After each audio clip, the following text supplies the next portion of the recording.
Bonjour, le journal de Nat, auxiliaire de vie. Alors, me voici aujourd'hui, bien sûr à Toulouse, pour une nouvelle vidéo qui va parler du suicide. Voilà, donc il faut savoir que la majorité, 31% des personnes qui se suicident en France, ce sont des personnes âgées.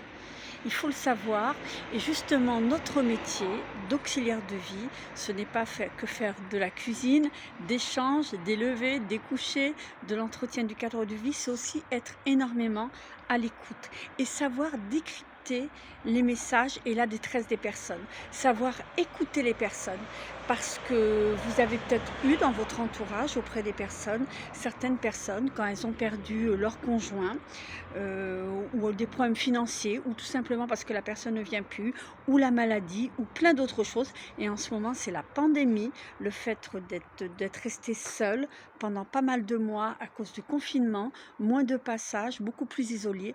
On entend les personnes, parce qu'il faut dire ce qui est, à domicile on travaille beaucoup plus avec des personnes âgées, on travaille aussi avec des personnes handicapées, et la minorité c'est des enfants. Et bien on entend, enfin moi personnellement j'ai entendu des personnes qui voulaient mettre fin à leur vie, qui n'avaient plus envie de vivre, qui étaient désespérées, démoralisées, en dépression, qui commençaient à moins manger. Alors là, c'est là qu'il faut faire très attention. Il faut vraiment être à l'écoute de ces personnes, parce que c'est pas des mots en l'air que ces personnes disent, parce que ça le prouve, hein. Toutes les personnes qui se suicident, hein, je vous ai dit 31%, 31% des personnes qui se suicident sont des personnes âgées, et en temps de pandémie ça a augmenté. Il y a l'association Petits Frères des Pauvres qui tire un signal d'alarme. Donc notre métier à nous, il est vraiment très très important, encore une fois. Il faut vraiment écouter ces personnes et pas leur dire: oh ben non, ça va passer, vous avez de la chance, vous êtes chez vous, voilà. Non, non, non, il ne faut pas dire ça. Il faut les écouter, comprendre leur détresse, voilà, les soutenir, hein, et surtout en parler autour de nous, c'est-à-dire aux infirmières ou aux médecins, l'association. Voilà, il faut en parler, il faut faire remonter le problème à la source, parce qu'il ne faut pas laisser ces personnes comme ça.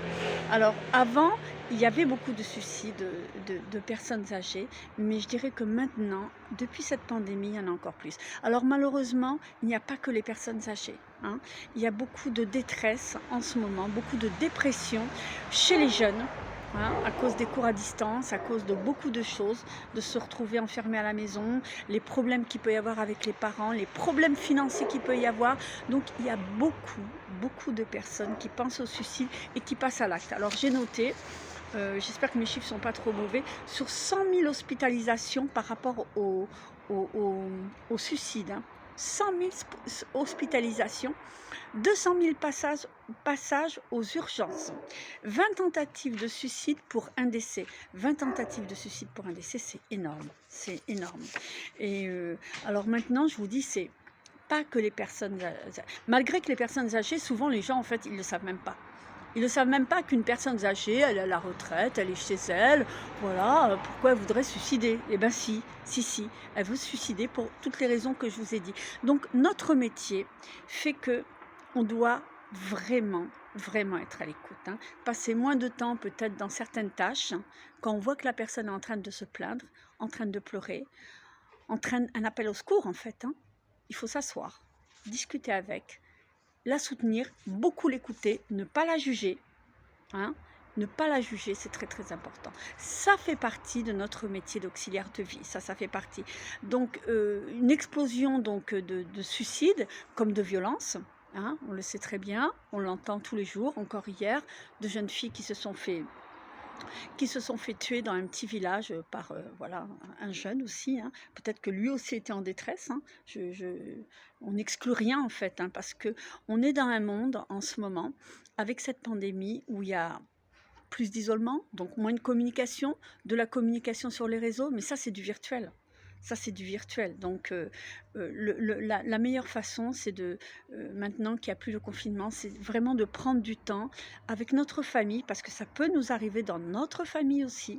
Mais en tant qu'auxiliaire de vie sociale, notre devoir est d'être vraiment, je passe un message parce que moi je l'entends, hein, et j'ai connu des personnes autour de moi, âgées, dont une qui s'est suicidée. Ouais. Suicider, c'était avant la pandémie, suicider parce que cette personne, eh ben, elle a des problèmes de santé, donc elle n'arrive plus à gérer, elle a honte, elle ne veut pas en parler. Donc combien de personnes ne veulent pas sortir, que ce soit des hommes ou des femmes, parce qu'ils ont des protections.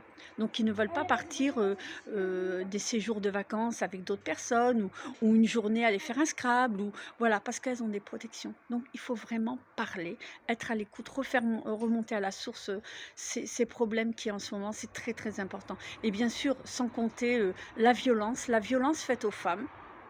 Il y en a sur les hommes aussi, bien sûr, une minorité. Donc la violence faite aux femmes, c'est la même chose. Il faut faire remonter à la source, il faut en parler. Il ne faut pas être dans un déni par rapport à tout ça. Voilà, c'était un sujet pas très rigolo, mais qui existe, c'est la réalité. Et encore plus depuis la pandémie. Et je pense que ce n'est pas seulement en France, c'est dans tous les pays du monde.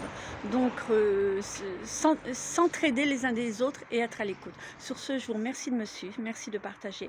Et je vous dis à très bientôt.